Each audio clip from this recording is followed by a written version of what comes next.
7 ऐसी अलामात हैं जो ये ज़ाहिर करती हैं कि आप ज़रूरत से ज़्यादा चीनी खा रहे हैं। अब मेरा ख़्याल है कि आप कुछ आम अलामात से तो वाकिफ़ होंगे ही, जैसे कि थकावट, फटीग, ब्रेन फॉग, पेट की चर्बी और डेंटल कैविटीज़। लेकिन ये वीडियो इनके अलावा है। पहले मैं इस बात की भी वजाहत कर दूं कि यहाँ शुगर से क्या मुराद है और चीनी और कार्बोहाइड्रेट में क्या फ़र्क होता है, क्योंकि इस टॉपिक पे बहुत सी कन्फ्यूजन पाई जाती है कि कॉम्प्लेक्स कार्बोहाइड्रेट्स क्या है, सिंपल कार्बोहाइड्रेट्स क्या है, सिंपल शुगर्स क्या है। एक कार्बोहाइड्रेट 3 चीज़ों से मिलकर बनता है, शुगर, फाइबर और स्टार्च। स्टार्च इसमें हिडन शुगर होती है, मतलब इसे चीनी ना समझते हुए बहुत से लोग इग्नोर कर देते हैं। इसके बारे में ज्यादा बात भी नहीं होती है और ये बात भी सही है कि सब्जियों में भी स्टार्च होता है, लेकिन फिर आपके पास ये चीज भी है और ये भी है, इन दोनों में भी स्टार्च होता है। तो असल में स्टार्च है क्या, क्यों इसे हिडन शुगर कहा जाता है? ये शुगर के मुख्तलिफ मॉलिक्यूल्स होते हैं जो आपस में जुड़े हुए होते हैं और इसके लिए जो लफ्ज इस्तेमाल होता है वो है पॉलीसेकेराइड, जिसका मतलब है ग्रुप ऑफ शुगर्स। एक से ज्यादा शुगर के मॉलिक्यूल्स आपस में जुड़े हुए होते हैं। तो जब आप स्टार्च खाते हैं तो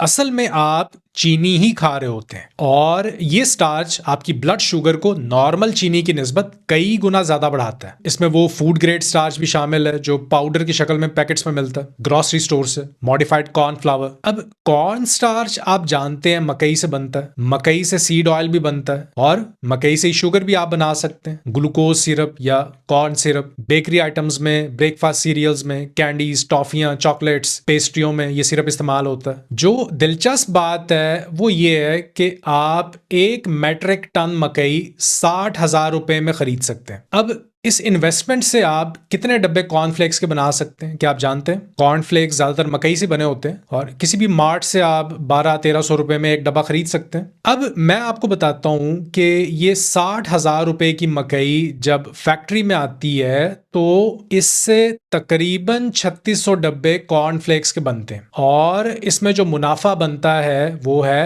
43 लाख रुपए। ये तकरीबन 7000% मुनाफा बनता है। अब आप सोचें कि कौन सी ऐसी दूसरी इन्वेस्टमेंट हो सकती है जो आपको रॉ मटेरियल से फिनिश प्रोडक्ट तक 7000% तक मुनाफा दे। तो कोई तो वजह है कि कॉर्नफ्लेक्स, चीरियोज और इवन वेजिटेबल सीड ऑयल्स, इन सब के अनहेल्दी होने के बावजूद इन्हें तनकीद का निशाना नहीं बनाया जाता। मेन स्ट्रीम मीडिया में इन पे बात नहीं की जाती है। तो एनीवे, शायद मैं टॉपिक से हट रहा हूं। मेरे ख्याल में आपके लिए ये जानना भी जरूरी है कि प्रोसेस्ड फूड या जंक फूड जो अब इतनी आसानी से अवेलेबल है, इसकी वजह इसके प्रॉफिट मार्जिन से। तो अब मैं आपको वो 7 अलामात बताता हूं जो ये जाहिर करती हैं कि आप ज्यादा चीनी खा रहे हैं। हम ऊपर से शुरू करते हैं। नंबर 7, कोलेजन प्रोडक्शन में कमी। बॉडी कम कोलेजन बनाती है और इसे आप बासानी देख भी सकते हैं। ढीली स्किन, झुर्रियों वाली स्किन, ज्यादा शुगर खाने से स्किन बूढ़ी लगने लगती है। नंबर 6, सफेद जबान, क्रॉनिक वाइट टंग। अगर आप ये नोट कर रहे हैं कि आपकी जबान काफी अरसे से सफेद हो चुकी है और ये ठीक नहीं हो रही, तो ये कैंडिडा फंगस ग्रोथ की एक शक्ल है, क्योंकि आपकी खाई जाने वाली शुगर इस फंगस को फीड करती है और ये मजीद बढ़ती है। तो मुझे नहीं लगता कि शुगर कम किए बगैर आप इस फंगस से छुटकारा हासिल कर सकते हैं। नंबर 5, नाक बंद रहना, क्रॉनिक साइनसिस प्रॉब्लम्स। ज्यादातर साइनसिस के मसाइल एक फंगस की वजह से होते हैं जिसका नाम है एस्परगिलस और ये माइक्रो ऑर्गेनिज्म भी चीनी खा के जिंदा रहता है। तो अगेन ये मसला शुगर कम किए बगैर हल नहीं होता। नंबर 4, रेड या पिंक मसूड़े। अगर दांत ब्रश करने के बाद आपका टूथब्रश हल्का सा रेड या पिंक हो जाता है तो ये स्कर्वी की एक माइल्ड फॉर्म हो सकती है। इस बीमारी में विटामिन सी की कमी होती है और जब आप ज्यादा शुगर खाते हैं तो आप विटामिन सी को ब्लॉक कर देते हैं जिस्म में और ये कमी फिर मसूड़ों में जाहिर होती है। नंबर 3 पे है लो टेस्टोस्टेरोन। जी हाँ, बिल्कुल, हाई शुगर इनटेक और high blood sugar level testosterone में कमी की वजह बनता है, जो आगे चल के इरेक्टाइल डिस्फंक्शन, डिक्रीज लिबिडो, जिनसी ख्वाहिश में कमी और मसल मास में कमी की वजह बनता है। नए मसल फाइबर्स के बनने में भी रुकावट बनता है क्योंकि इसमें टेस्टोस्टेरोन इन्वॉल्व होता है। नंबर 2,